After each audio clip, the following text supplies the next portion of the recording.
Good morning, children. Do you remember what you had learned in the previous video? Yeah? Subject and predicate? Okay, now let's recall them and then we will go to the new topic, phrases and clauses. Okay? Are you ready? Okay. Children, today you will be learning what is a sentence, phrase, and a clause. Okay? Now look at the sentence here. What is the meaning of a sentence, children? You had already learned in the previous video. It is a group of words which makes a complete sense. Okay? Example, birds are flying in the sky. So what does it tell you over here? Here the sentence is divided into two parts. What are they? They are subject and predicate, right? Yes. So birds are subject and are flying in the sky is a predicate.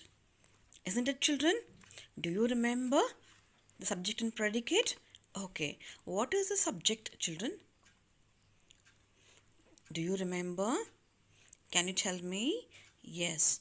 Subject is a noun or a pronoun and predicate is which tells about the subject and it starts from the verb, right? So shall we start a phrase and a clause now? Let me start with an example, okay, so that it will be easy to understand. My best friend and John is my best friend. Both are group of words. One is a phrase, another one is a clause. Identify which is a phrase and a clause.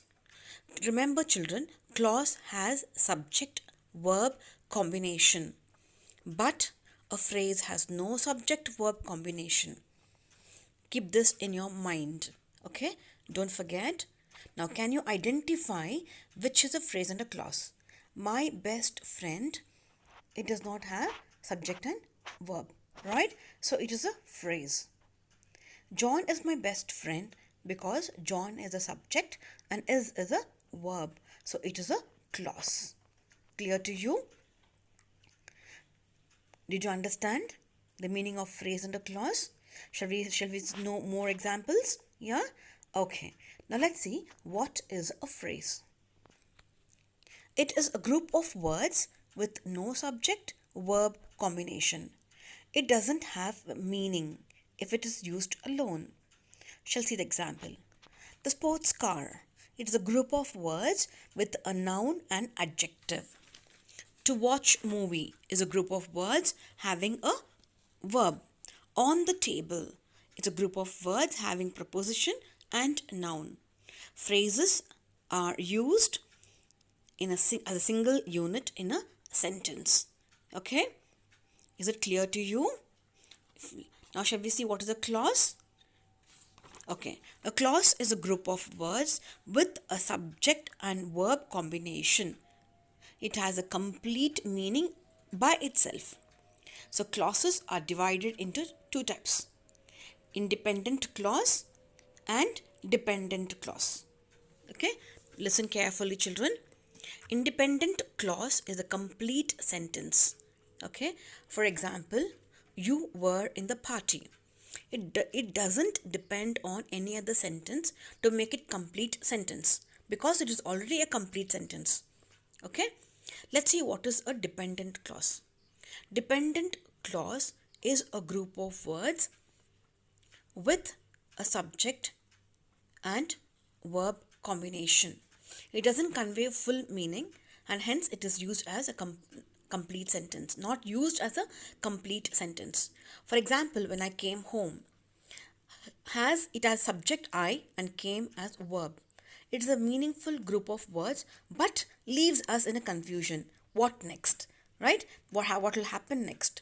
Isn't it? So if I say, when I came home, you were in the party, here it is a complete sentence with one dependent clause and one independent clause. So it makes it meaningful sentence using both the clause. Right? Let's see more examples. For examples, before you go to bed, you have to finish your homework. Now here it is, before you go to bed doesn't convey full meaning, isn't it? So it is a dependent clause. You have to finish your homework. It conveys meaning. So it is a independent clause. Okay, so combining both dependent and independent gives you a meaningful sentence. Clear to you, children? Next, after months of research, he finally finished his novel. Okay, now here, after months of research is dependent, he finally finished his novel is independent. Okay, let's see the next one. I hate to drink coffee because it upsets my stomach. I hate to drink coffee is a independent sentence, independent clause. Because it upset my stomach is a dependent clause. Okay, do you understand, children, the meaning of dependent and independent and how it is joined together to make a complete sentence? Is it clear to you? Shall we let's recapitulate whatever we learned now? Okay. Okay, listen now. Phrases versus clauses. What did we learn? Independent and dependent clause. The firstly, we use for a phrase is a group of words with no subject verb combination and no meaning if used alone. What is the clause? It is a group of words, subject and verb combination, and it gives complete meaning by itself. Now, what are the types of clause? Dependent and independent clauses, right? Is it clear to you? Independent is a complete sentence and dependent is incomplete sentence. Is it clear to you, children? Yeah? Good. Children, I hope you understood the meaning of sentences, phrases, and clauses. It's time for you to do the textual exercises on page 87. Will you try? Okay? Good. Thank you. You have a pleasant day. Bye bye.